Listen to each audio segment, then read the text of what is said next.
Okay. No. You're used to all this. Not really. Just ignore it. It's not there. Okay, so I'll start whittering on.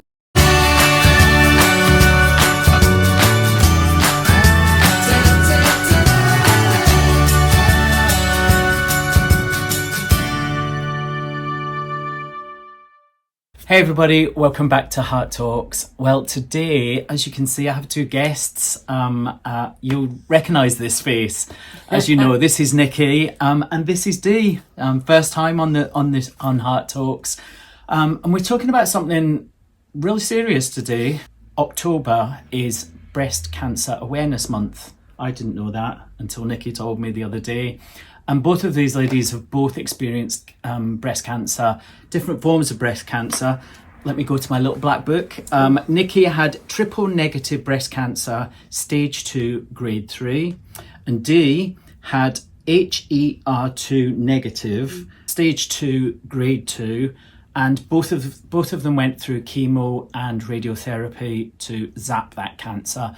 And I just thought it'd be nice today to talk about their cancers, talk about how it affected them, their lives, you know, all those kind of things, and often the things that don't get spoken about, you know, with cancer. So I'm going to start off with you, Dee. I didn't tell them who I'd go to first, so I'm like, right. So Dee, tell us a bit about your cancer journey. So I actually found a lump probably summer of 2020 and didn't do anything about it. Because I would reached 50, I just thought it was the menopause, all those sort of things. And then a friend of mine pushed me to go to the doctors. They didn't think it was worrying, but they sent me to the breast clinic. And this was November 2020, so it was under COVID as well. And I had a biopsy and they told me there and then it was cancer. Okay. And it was a lump in my right breast.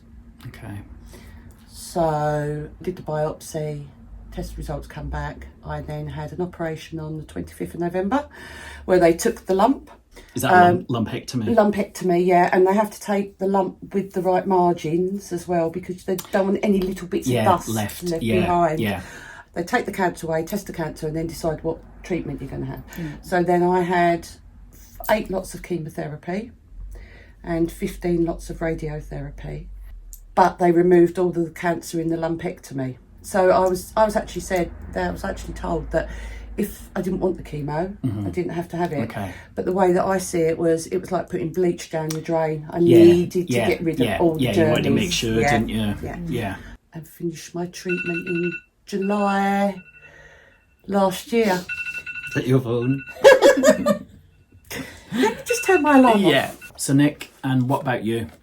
So me, I was a bit earlier than Dee. So I was, again, found a lump in the shower, called the doctors, but I was March 2020, so right at the height the very beginning, wasn't it? Right at the beginning. Yeah, of COVID. I didn't even think about breast cancer at all. I was just kind of, no one's going to be worrying about a lump because it's all just about COVID. Spoke to a few people that had suffered from cysts and things. Yeah, and which you often hear about, don't you? Yeah, Cysts so a lot of and people suffer from cysts, and so they were like, oh, does it move? Is it solid?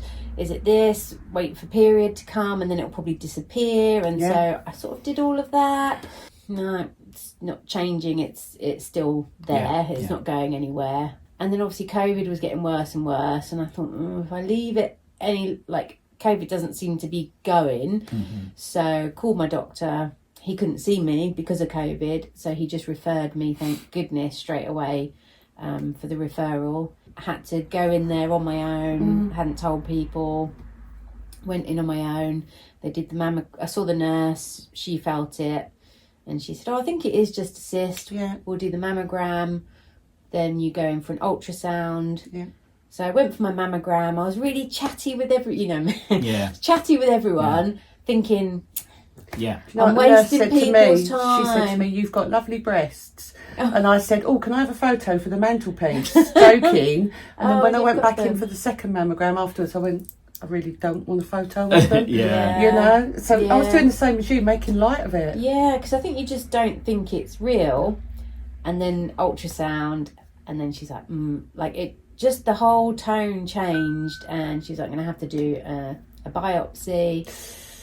And it was like, oh God, I've Googled these sorts of things now, just so I kind of had a bit of an up on what I was going into. So she did the biopsy.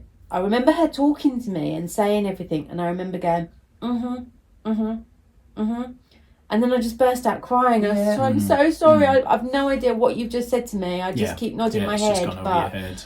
Okay, I'm freaking out a bit now. Yeah, no time to process, is there? No. So, and then I sort of said, oh, is it solid or liquid? Because I'd heard if it's solid, it's generally not good. If it's liquid, it can be a cyst. She's like, it's solid. So, you know, it's like you already know before you know. Yeah, I remember seeing her scrape it into the little tray thing off the staple gun. And I just looked at it and thought, that's not that's something nasty. Yeah. Oh, and they put seeds in. They put like magna seeds, I think they're called. And they're like little clips, so they can, if they need to go back in, which obviously they know, but they can't tell you. They go back in, and then they know where. It's like a little inside map. Yeah, where they've been. And then obviously, you've got your 2 week. It's like they call it scanxiety in the cancer terms, where you just got to sit and wait for 2 weeks to find out where you're at. And your cancer was. I hadn't heard of your cancer before. The triple negative. So triple negative. So can you tell us a bit about what triple negative is? So triple negative is, they say it's the most aggressive, right. Hence the grade 3. So the grading is how aggressively your tumour's growing, the cancer's growing, whereas the stage is where it's at, whether it's spread any further in your body or that kind of thing. Triple negative, I think it's like the 5-10% of breast cancers. It's not fed by anything. That's the tricky part about it. So yours is fed by your the HER2. Yeah, estrogen. There's the progesterone it could be fed by, but yours is estrogen. So there's some that, like, you're on tamoxifen, aren't you? I'm on tamoxifen, and also mine was, like you just said, it was fed by hormones. You know, the menopause kicked in, and that was it. Yeah. So mine isn't fed by anything. It's just, so they can't. So all they can do is throw chemo and radio, and then hope it never comes back. But so, just from hearing you talk, I kind of, as somebody living with HIV, I remember I felt as if my body was betraying me. Did either of you feel? Was it? Do you know what? It was really interesting because one of the things I did learn on this was it does come down to bust sizes. So I thought I was going to have a mastectomy. That was just what I thought. So that, in my head, that would have been the worst thing for me. But they say that the bigger the bust you are, they've got more area to work to take the margins, whereas smaller busted people, they tend to just take the breast. And that was my fear, that I was just going to only have one boob. And I just thought, what am I going to be? It's a huge thing, I think, like we were saying earlier, isn't it, about women and what we've grown with, and it's part of your identity. Whether it be your breasts, whether it be your hair from losing all your those hair, things, your femininity, really. But even the point of losing your eyebrows and eyelashes, I just look like a bald eagle. Which both, Dee and Nikki both did. They were just like bald. It was all gone, wasn't it? I have to say that, because honestly, it was shocking. Like, some people will probably just go, well, obviously, if you're losing it on your head, you're going to lose it everywhere. No, you do lose it everywhere. But I didn't think about that, and it wasn't until one day, and I was like, oh, it's all gone. Everywhere. Gone. I mean, I don't have a lot, but I've got just some come hair back. on my But I arms remember that looking a bit like a gecko or a leopard, because there was no hair anywhere. Absolutely, anywhere. And it comes back quite slowly in some places as well. Yeah, no, I'm not going to ask about those places, Dee. I don't have to shave under my armpits, but yeah. But so obviously, both of you, I'm sure, thought, this is it. When you were first told, did you think, I'm going to die? I did. I left after I left there on my own. I don't know whether you had your partner with you. Floyd was in the car at that point. Oh yeah, no, mine wasn't. And I had to drive home, and he opened the front door, and I just thought, I told him, but I couldn't collapse because I've got a 16-year-old daughter. So I told him and her together, and she did. She screamed and fell to the floor and everything else. And I'm just thinking, this is not happening. It was like I was living in a parallel universe. It's very surreal, isn't it? I went into I'll never forget it, but it's still very blurry.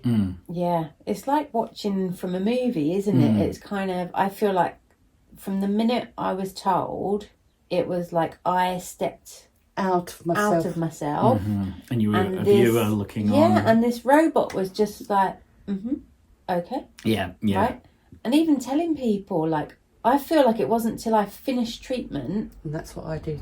That you suddenly come back into your body and step back and went, like you again. What the hell has just happened? And that's kind of, and they say that's really common. It's more, the ones you want to worry about mentally is more when you're out the other side.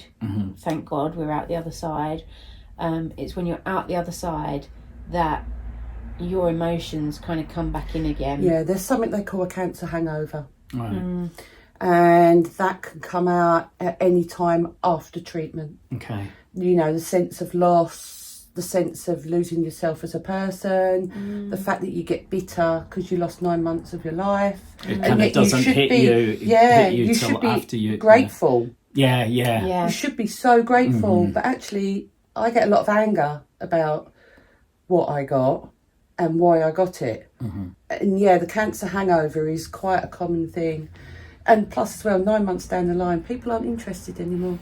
Well, that's really worn off. It's really interesting that you go to that, Dee, because so many people feel and think, you know, once you've finished chemo, once you finish radiotherapy, then you're better.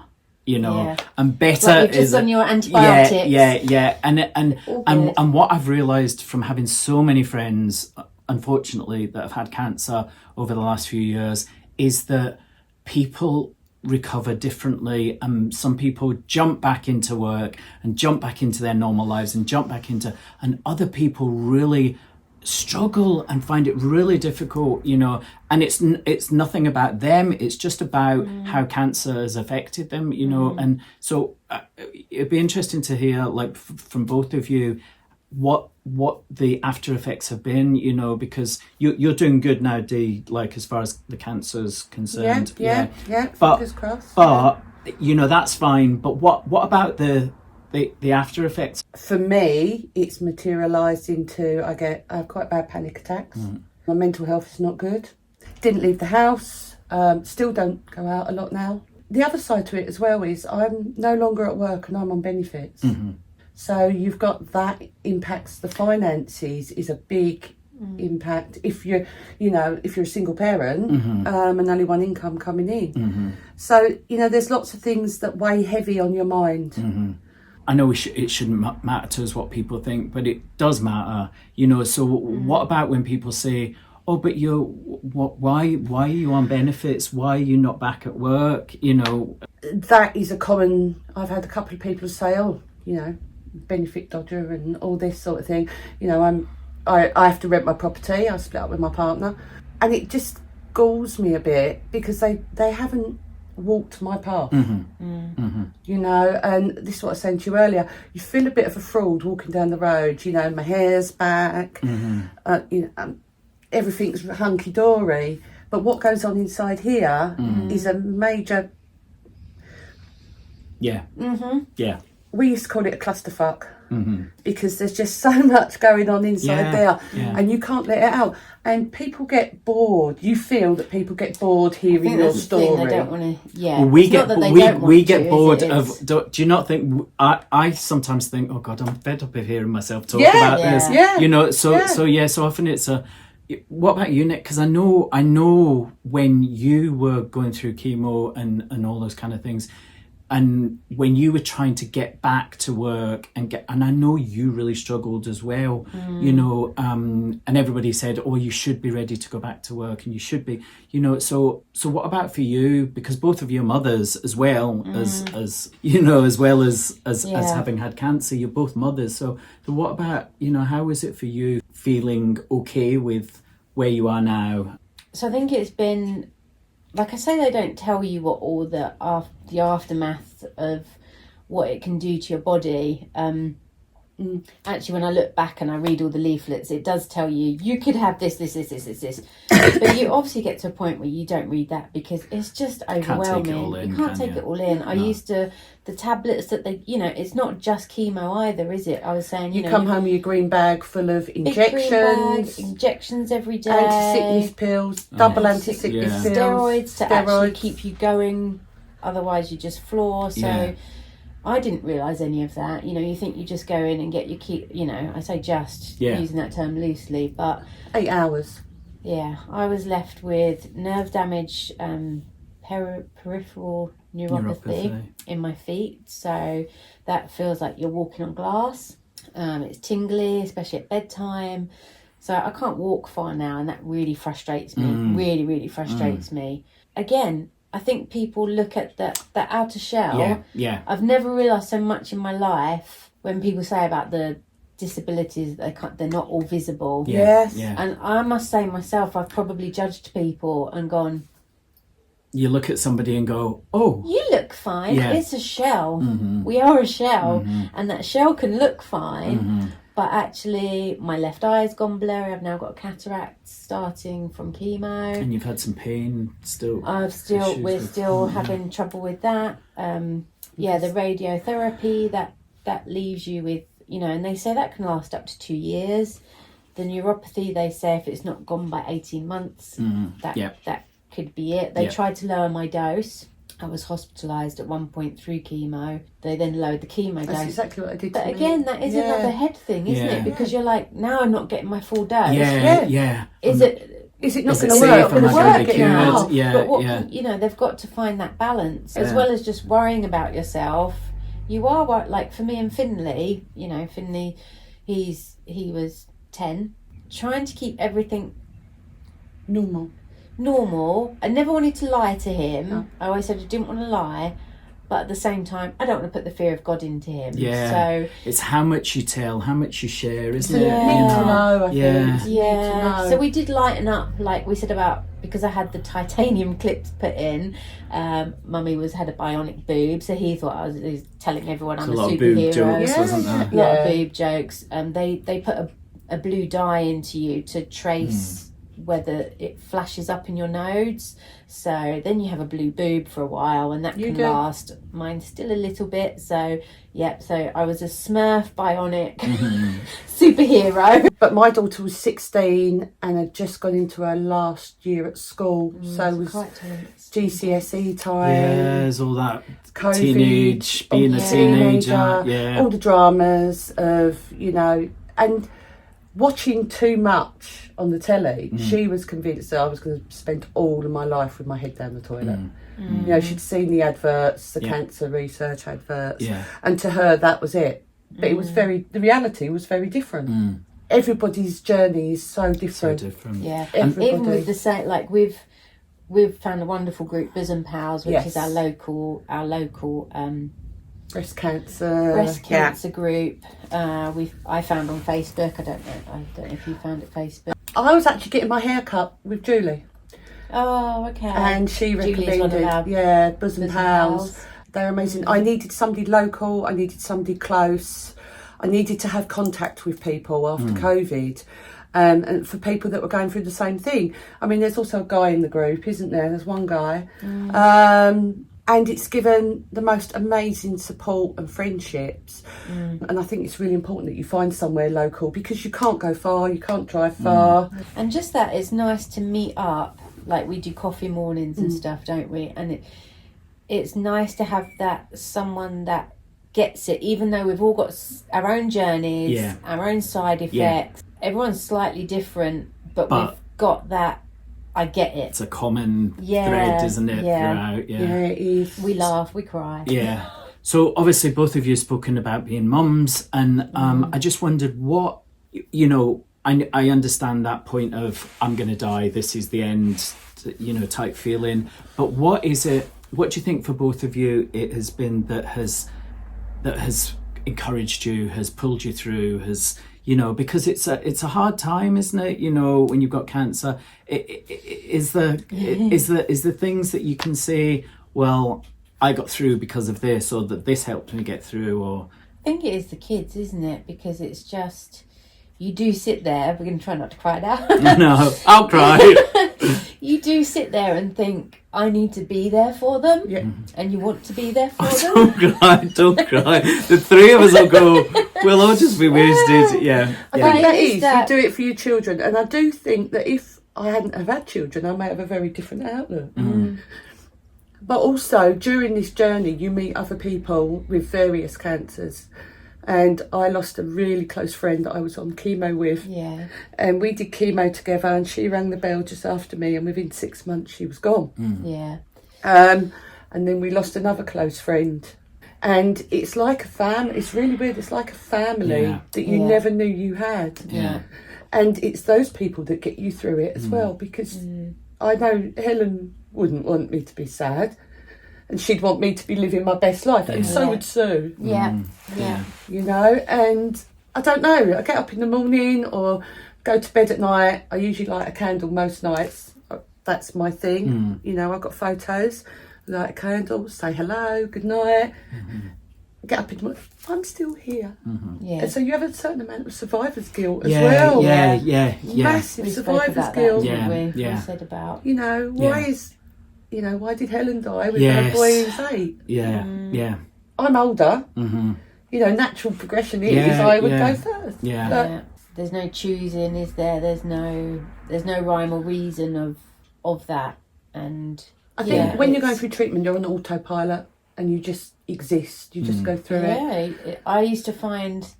After treatment, you think, you know, people say to me, oh, you're fine there, you kicked its butt.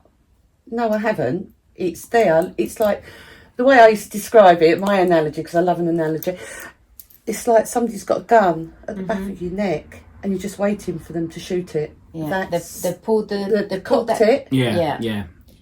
And at the slightest chance they could do that. And that's how I've always described it. This is fine.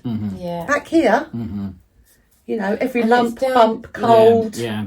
Sniff, anything. Yeah, you're waiting for that trigger. Niggle, it's just, your first thing is like... So with triple negative, they kind of say your first 5 years are your worst, that it could come back because of its aggressiveness, tends to come back bones, brain, lungs. That's your 3 kind of watch outs. So obviously we're trying to do a lot of, lots of groups are trying to do petitions and stuff because we get an annual mammogram. That's it. Yeah. But it's like, but you're saying if it's going to come back, it's probably going to be in my bones, you know. Why don't I get more? I asked that question, why am I having a mammogram if you think it's going to come back somewhere else? Why am I not having a CT scan or an MRI scan to check to the places where completely scan my body and see if I've got cancer anywhere else? But I did have a long story cut short. I went back and because of COVID, I had to go to a different hospital for surgery, then back to my normal hospital. And because of COVID, I met the surgeon on the day in the hospital, all masked up, never met them before. Then after surgery, it was a Zoom, like a video call, Zoom, look at your surgery, how it's going. I've never met my oncologist. It's all been phone appointments. I mean, I'm lucky I've been treated. Like, I'm grateful for that because there was a lot of people that missed out on a lot. So, let's talk about boobs. I The was about to say we all have them. We have them in different shapes and sizes, and men can have breast cancer. I don't know if that's where you was going. Well, it you know, check. men as well. You know, can you tell us how you should do a breast examination? I didn't ask them this beforehand, so I was just, but just because it should be done. How often How often do they? You know what? We have something in our Bosom Pals group, and the first of every month. They say the first of every month. Check your boobs. And it's the same for testicular cancer. Men should be checking down there, because it's, same kind of thing. So usually the best place is in the shower because it's wet, and it's easy to feel. Right. So I have my arm up. Yeah, I can't put that arm up, but see, that's another side effect. Lifting the arm up. But yeah, your arm behind your head, checking round, looking at any dimpling. Because sometimes it's not a lump. Sometimes your breast looks like orange peel, don't they? Yeah. An orange peel look indented. Yeah. Indented nipples can also discharge from the nipples. But yeah, obviously you've got your lymph nodes as well, which is why we're saying like your armpit and under. One of our ladies, she couldn't feel it. So when you go for the check, you're generally sitting up, aren't you? Like this, and they'll say lift your arm, and they feel across and they feel up. She couldn't find her. She found hers laying down. Right. Hers was kind of under here. Right. And she, even when she went to show the nurse, she was like, "No, I can't feel it." She said, "Let me lay down." Yeah. And then it popped out. Everyone is different, so whether you do want to like do the shower, but then when you're laying in bed, have a feel. Moisturise. Do both of them, because obviously that's where you feel your differences. Yeah. Yeah. And just notice for those differences, because everyone's different. Some people have very lumpy breasts. You've got a lot of things going on in there, dense tissue. And especially at menopause. A lot of women don't even know that they're going into the menopause. I didn't realise that. Your body changes. We know that. So sometimes, if you feel something though, it's important to get you checked. Don't leave it like I did. Yeah. So I've got one last question for you both. If you could say one thing to cancer. No, if you could say one thing, if you could... yeah, I know. If you could say one thing to somebody that has just been diagnosed with cancer, what would it be? Because I know when I was first diagnosed with HIV to where I am now, it's a completely different, what I said then, what I would say then to what I would say now is a different thing. Be kind to yourself, and you do come out the other side. You've got this. Yeah, you have got this, and just ride the wave. See, that was a saying I had of riding the wave, because it felt the one that made the most sense to me. If people were like, "How you doing?" I found it very hard to go, "I feel rubbish, I'm really suffering, I'm struggling. Yeah. So I just say, "I'm riding the wave." Yeah. Goes up and comes down. Yeah. And keep talking. Keep talking. Go for your local group. Yeah. You will get through it, and you're just going to find your own way. Like for me, I remember that halfway mark, and I remember lots of people going, "Yay, you're halfway!" And I remember talking about it. So when you were like, I was like, I can't look at it that I'm halfway, because that's just like I'm. You want to be at the end, don't you? And I used to say that, and I used to say, "Look, I'm closer to the end than I am from the beginning." But being at the back of the queue, as you move down. Yeah. I just took one day at a time. Wake up the next day. Okay, we've done a day. And that was my way of getting through it. And everyone, like what you say, everyone finds their own way, don't they? Yeah. But we are out the other side, and every month that comes, look at the really tiny little things of improvement. I think that's the thing, isn't it? Don't look for such big things, just step by step. And I think what you said, right? You wake up every morning and think, right, let's get through today. Yeah. Let's get through today. Today I've managed to walk to the kitchen and make a cup of tea. Yeah, it's the little things, isn't it? And that's not, little things. Yeah, it is those little things. Well, check your boobs. Yeah, keep feeling them, get in there, and have a good feel, because it's important. Or get somebody else to do it. Or get somebody else to do it. If you can get somebody else to do it, then exactly. So thank you to these wonderful ladies. Pop any questions if you've got any. Yeah, any questions we'll be keeping an eye on them. Nick has given me some links to different cancer charities. You just call me Nickers? I just thought you called you Nickers. Nick has. Nick has given me some links to different cancer charities. So can't cut that. No, it's staying in. It is staying in.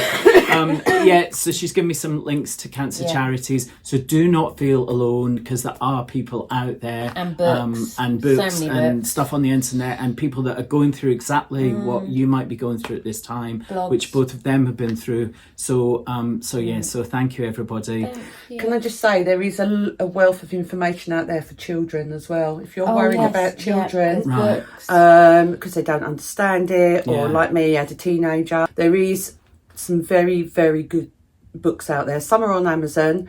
We know a friend of ours that has written one, and I will send you the link about how to tell under fives. So please make use of all resources you can get. Okay, everybody, thank you. Please remember to like, share, comment and subscribe. If you think this video would be useful for somebody, please send it on to them. Share. And I will see you in 2 weeks' time. Take care, everybody. Bye.